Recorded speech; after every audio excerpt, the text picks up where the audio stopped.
मेरे प्यारे विद्वान साथियों, तो चलिए आज हम बात करने वाले हैं साइंस क्लास 10th के महत्वपूर्ण प्रश्न, जो कि एग्जाम के दृष्टिकोण से काफ़ी महत्वपूर्ण प्रश्न है, जैसा कि आप थंबनेल में देख ही चुके होंगे। तो चलिए, पहला नंबर प्रश्न आपके सामने तैयार है। कह रहा है, निम्न में से कौन सा पदार्थ लेंस के लिए प्रयुक्त नहीं किया जाता है। तो लेंस बनाने में हम लोग किसका प्रयोग नहीं करते हैं, बताना है। तो एक नंबर प्रश्न का ऑप्शन नंबर यहाँ पर डी करेक्ट आंसर है। मिट्टी का प्रयोग हम लोग नहीं करते हैं। Option number D is the right answer हो जाएगा, मिट्टी। नेक्स्ट, निर्गत किरण और अभिलंब के बीच बने कोण को क्या कहते हैं। निर्गत किरण और अभिलंब के बीच बने कोण को जो है आपका क्या कहते हैं, निर्गत कोण कहते हैं। Option number C correct answer है। ठीक है। प्रकाश के परावर्तन के कितने नियम हैं, 2 नियम हैं। अपवर्तन के कितने नियम हैं, 2 नियम हैं, याद रखेंगे। नेक्स्ट, अगला कह रहा है, किसी माध्यम में अपवर्तनांक का जो मान होता है वह कितना होता है। किसी माध्यम में अपवर्तनांक का मान कितना होता है। तो म्यू बराबर जो होता है साइन आई बटे साइन आर। आई आपतन कोण का साइन और आर जो होता है वह अपवर्तन कोण का साइन के अनुपात को ही हम लोग स्नेल का नियम कहते हैं। ठीक है। ऑप्शन नंबर यहाँ पर ए करेक्ट आंसर है। ए इज द राइट आंसर हो जाएगा। नेक्स्ट प्रश्न कह रहा है, सामान्य दृष्टि के वयस्क के लिए सुस्पष्ट दर्शन की न्यूनतम दूरी कितनी होती है। तो न्यूनतम दूरी जो होती है वह 25 सेंटीमीटर होती है। ऑप्शन नंबर यहाँ पर आपका सी करेक्ट आंसर है, 25 सेंटीमीटर। नेक्स्ट, 5 नंबर प्रश्न कह रहा है कि दूर दृष्टि वाले आँख साफ साफ देख सकती है। तो क्या साफ साफ देख सकती है, दूर की वस्तुओं को देख सकती है। ऑप्शन नंबर यहाँ पर एक करेक्ट आंसर है, दूर की वस्तुओं को। ठीक है। नेक्स्ट, और दूरदृष्टि दोष के निवारण के लिए उत्तल लेंस का व्यवहार किया जाता है, जबकि निकट दृष्टि दोष के निवारण के लिए अवतल लेंस का व्यवहार किया जाता है। कांच प्रिज्म द्वारा उत्पन्न श्वेत प्रकाश के स्पेक्ट्रम में किस रंग का झुकाव सबसे अधिक होता है। तो 6 नंबर प्रश्न का ऑप्शन नंबर यहाँ पर क्या हो जाएगा, बैगनी रंगों का झुकाव सबसे अधिक हो जाएगा। Option number D correct answer है, बैगनी। D is the right answer हो जाएगा। नेक्स्ट प्रश्न अगला कह रहा है, किस उपकरण में धन और स्वर्ण का चिन्ह नहीं होता है। तो यहाँ पर कुंडली में, किसमें, कुंडली में धन और ऋण का चिन्ह नहीं होता है। तो कुंडली में नहीं होता है कि नहीं। किसी चालक के प्रतिरोध के लिए आर बराबर सूत्र क्या होता है, बताना है, भी बटे आई होता है। आर बराबर भी बटे आई। 10 ओम और 20 ओम के 2 प्रतिरोधों को श्रेणी क्रम में जोड़ने पर समतुल्य प्रतिरोध कितना होता है।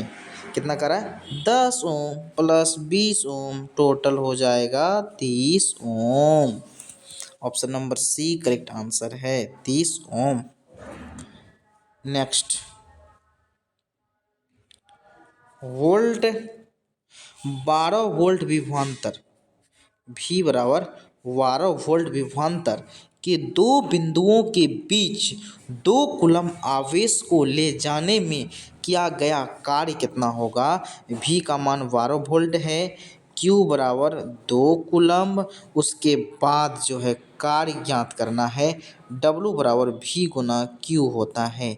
तो भी का मान हो गया 12 गुना 2, 12 दूना 24 जूल हो जाएगा, जैसा कि ऑप्शन बी आपका सही जवाब है। नेक्स्ट, विद्युत फ्यूज काम करता है, विद्युत फ्यूज जो है किस रूप में काम करता है। तो धारा के ऊष्मीय प्रभाव पर काम करता है? विद्युत फ्यूज। ऑप्शन नंबर ए आपका राइट जवाब है। नेक्स्ट, यदि किसी नरम लोहे को धारावाही कुंडली के गर्भ में रख दिया जाए तो वह क्या बनता है? कुंडली के गर्भ में, ठीक है, रख दिया जाए तो क्या बनता है? विद्युत चुंबक बनता है। Option number B correct answer है, विद्युत चुंबक। नेक्स्ट, 1 किलोवाट घंटा किसके समतुल्य है? तो 1 किलोवाट घंटा जो होता है 3.6 गुना 10⁻6 जूल होता है। Option number B correct answer है। ठीक है, B is the right answer. Next, नाभिकीय ऊर्जा प्राप्त करने हेतु आवश्यक हैं। तो नाभिकीय ऊर्जा प्राप्त करने हेतु आवश्यक तत्व क्या है? यूरेनियम है। ऑप्शन नंबर यहाँ पर सी करेक्ट आंसर है, यूरेनियम। एकदम वीवीआई प्रश्न है। नेक्स्ट, अगला प्रश्न कह रहा है कि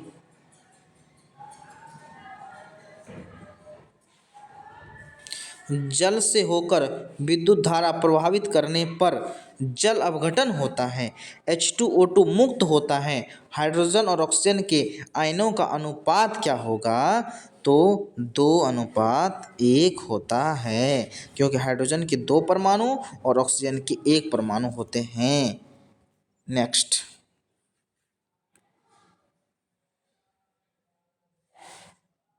भोजन का पचना तथा पकाना किस प्रकार की अभिक्रिया है?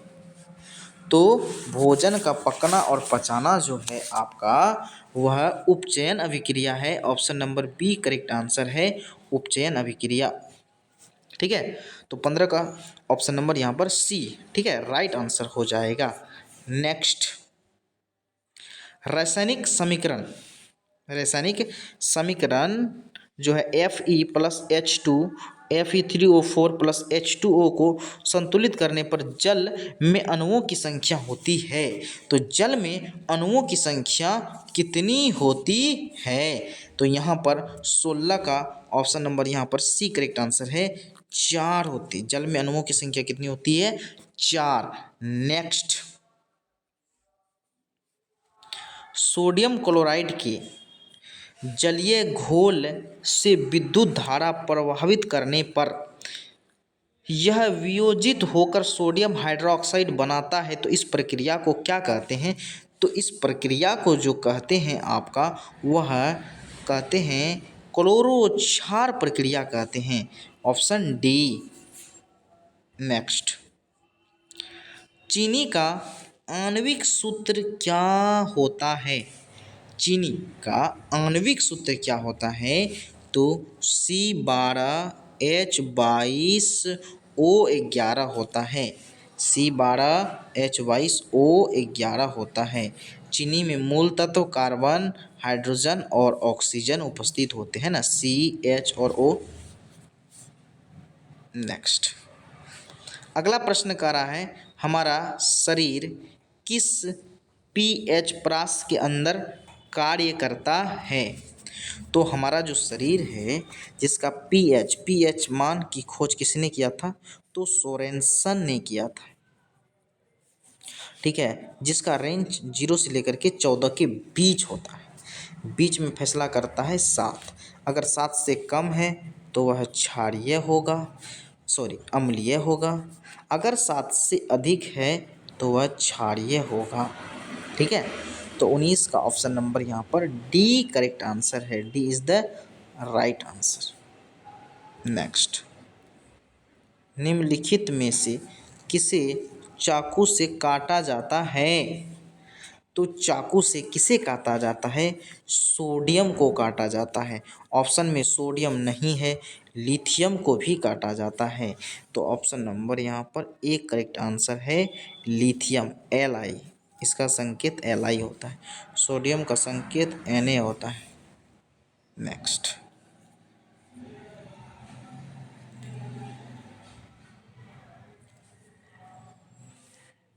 निम्नलिखित में से कौन आयनिक यौगिक है?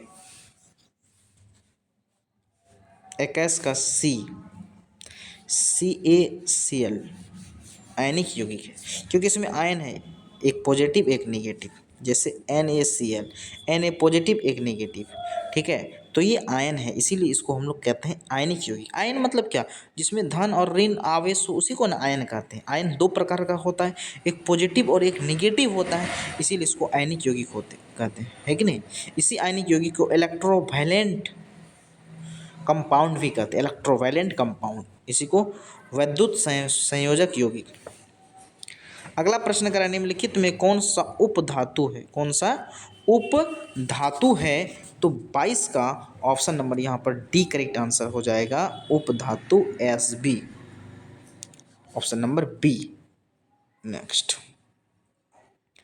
प्रथम कार्बनिक यौगिक यूरिया का संश्लेषण किसने किया था? तो यूरिया का सूत्र NH2CO NH2, कार्बामाइड ग्रुप होता है। कौन सा ग्रुप होता है? कार्बामाइड ग्रुप होता है, कार्बामाइड ग्रुप होता है यूरिया में, है कि नहीं। और किसने तैयार किया था? वोहलर ने तैयार किया था, ठीक है। और ये किसका शिष्य था? तो बर्जिलियस का शिष्य था वोहलर, ठीक है, जिन्होंने प्रयोगशाला में तैयार किया था। पहला कार्बनिक संश्लेषित यौगिक का नाम यूरिया है। Next, calcium carbide, calcium carbide जल के साथ रिएक्शन कर क्या बनाता है? तो मीथेन, सॉरी एथाइन बनाता है। क्या बनाता है? एथाइन, ठीक है, इथाइन, इथाइन, जैसे CnH2n-2 का ही श्रेणी है, तो C2H, 2 दूना 4 में से 2 गया 2, जिसको हम लोग एसिटिलीन गैस कहते हैं। कैल्शियम कार्बाइड जल के साथ अभिक्रिया करके एसिटिलीन गैस का निर्माण करता है, जिसका सूत्र C2H2 होता है, एसिटिलीन, ठीक है। और बेंजीन का सूत्र होता है C6H6। नेक्स्ट, निम्नलिखित में कौन समावयवी है? ठीक है, तो कौन समावयवी है जिसका आणविक सूत्र एक समान, संरचना सूत्र अलग अलग हो, तो उसको हम लोग क्या कहते हैं? समावयव कहते हैं। तो ऑप्शन नंबर यहाँ पर आपका सी करेक्ट आंसर है, C is the right answer हो जाएगा। जैसे C2, यहाँ देखिए, एक यहाँ है C, एक यहाँ है C, C2 हुआ ना, है कि नहीं। चलिए नेक्स्ट प्रश्न, अगला प्रश्न कह रहा है, वर्ग एक के तत्व को फर्स्ट, यानी फर्स्ट ग्रुप को हम लोग क्या कहते हैं? वर्ग एक के तत्व को क्या कहा जाता है? तो वर्ग एक के तत्व को हम लोग क्षार धातु कहते हैं। ऑप्शन नंबर यहाँ पर बी करेक्ट आंसर है आपका, क्षार धातु, B is the right answer हो जाएगा। नेक्स्ट प्रश्न, अगला प्रश्न की हम लोग बात करते हैं। अगला कह रहा है, पौधे में श्वसन क्रिया के अंतर्गत ADP के टूटने से किनकी ऊर्जा मुक्त होती है? तो 30.5 कैलोरी जूल पर मोल, ऑप्शन नंबर ए यहाँ पर आपका क्या हो जाएगा? राइट आंसर हो जाएगा, 27 का ए। नेक्स्ट, अगला कह रहा है, पादप में जाइलम उत्तरदायी है। तो पादप में जाइलम उत्तरदायी किसके कारण है? तो जल का वहन है, ऑप्शन नंबर ए यहाँ पर राइट आंसर है, ठीक है, ए इज द राइट आंसर हो जाएगा, ठीक है। चलिए नेक्स्ट प्रश्न की ओर हम लोग बात करते हैं। अगला प्रश्न कह रहा है, ठीक है, यहाँ पर खुला परिसंचरण तंत्र किसमें पाया जाता है? खुला परिसंचरण तंत्र किसमें पाया जाता है? 29 नंबर प्रश्न, ऑप्शन नंबर बी, कॉकरोच में, option number B correct answer है, कॉकरोच। नेक्स्ट, अगला प्रश्न, प्रतिवर्त क्रिया क्या है? प्रतिवर्ती क्रिया क्या होता है? तो 30 का ऑप्शन नंबर डी, लार का आना, रक्तदान, हृदय गति, ये सभी आपका प्रतिवर्ती क्रिया है। Option number D correct answer है, लार का आना स्वाभाविक है, रक्तदान। अगला, कोमल मस्तिष्क सुरक्षित रहता है, कोमल मस्तिष्क सुरक्षित रहता है? तो 31 नंबर प्रश्न का ऑप्शन नंबर यहाँ पर मस्तिष्क गुहा में, option number A correct answer है आपका, ए इज द राइट आंसर है। नेक्स्ट, मानव शरीर में सबसे लंबी कोशिका कौन है? तो लंबी कोशिका जो है आपका तंत्रिका कोशिका है, option number C correct answer है, तंत्रिका कोशिका। एकदम वीवीआई प्रश्न है, C is the right answer हो जाएगा। नेक्स्ट प्रश्न अगला करा है, मुकुलन द्वारा प्रजनन किसमें होता है? मुकुलन द्वारा प्रजनन किसमें होता है?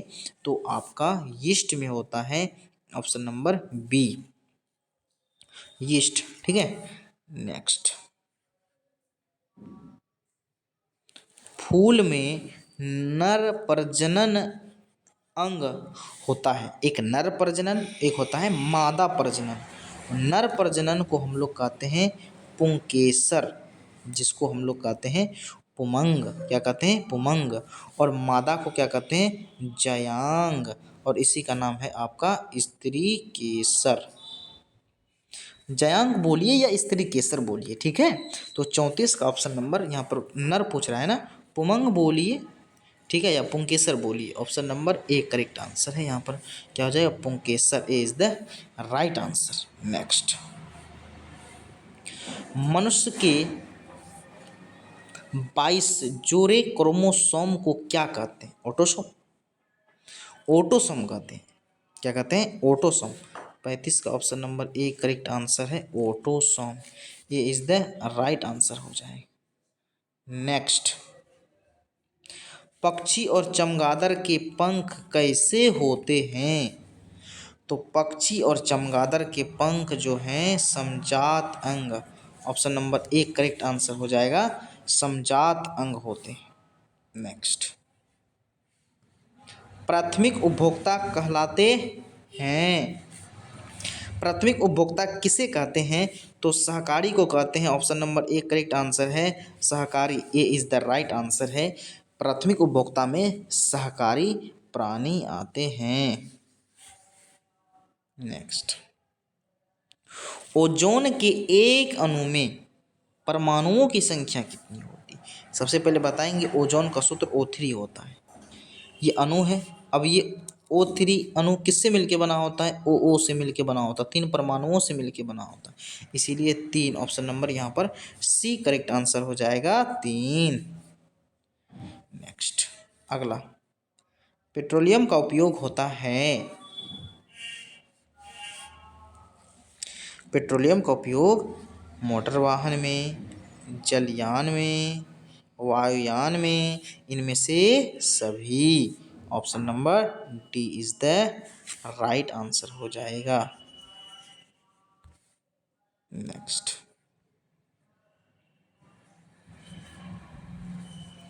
कोयला का मुख्य स्रोत क्या है? 40 नंबर प्रश्न, कोयला का मुख्य स्रोत। तो कोयला का मुख्य स्रोत जो है, ये आप लोग 40 नंबर प्रश्न का आप सभी विद्वान साथी कमेंट करके बताएंगे, ठीक है। और ये आप लोगों के लिए ही हम क्वेश्चन रखे हैं, तो आप लोग उम्मीद कर रहे हैं आप लोग ज़रूर बताएंगे सभी लोग, ताकि हमको पता चल सके आप लोग वीडियो को पूरा देखते हैं कि नहीं देखते हैं, है कि नहीं। इसीलिए आप लोग जोश जुनून के साथ तैयारी करेंगे बाबू, ठीक है, एकदम बहुत बढ़िया रिजल्ट आएगा, विश्वास रखिए, ठीक है, एकदम मेहनत करते जाइए, ठीक है। और हम जहाँ तक हमको समय मिलता है तो आपको हम समय देते हैं, ठीक है। और विशेष आप लोग की क्या मांग हो, है कौन सब्जेक्ट का मांग है, तो आप लोग अवश्य रूप से कमेंट बॉक्स में अपना राय दे सकते हैं, है कि नहीं। तो और इसका जो है कि 40 नंबर तक ही है, और इसमें हमको लगता है टोटल 80 प्रश्न होंगे शायद, जो भी है, ठीक है, शायद हाँ 80 प्रश्न हैं, और हम नेक्स्ट वीडियो में बनाएंगे क्योंकि समय ज़्यादा हो चुका है। और ये PDF अगर आपको लेना है तो इस नंबर पर अपना नाम और ज़िला का नाम लिख करके मैसेज कर देंगे, ताकि ये आपको PDF मिल सके, ठीक है। तो चलिए, ये नंबर आप स्क्रीनशॉट ले लेंगे या फिर लिख भी लेंगे, ठीक है। अगर वीडियो पसंद आए तो लाइक, सब्सक्राइब एंड शेयर अवश्य करेंगे। आप तमाम विद्वान साथियों को बहुत बहुत धन्यवाद जुड़ने के लिए। अगर वीडियो पसंद आए तो लाइक अवश्य करेंगे।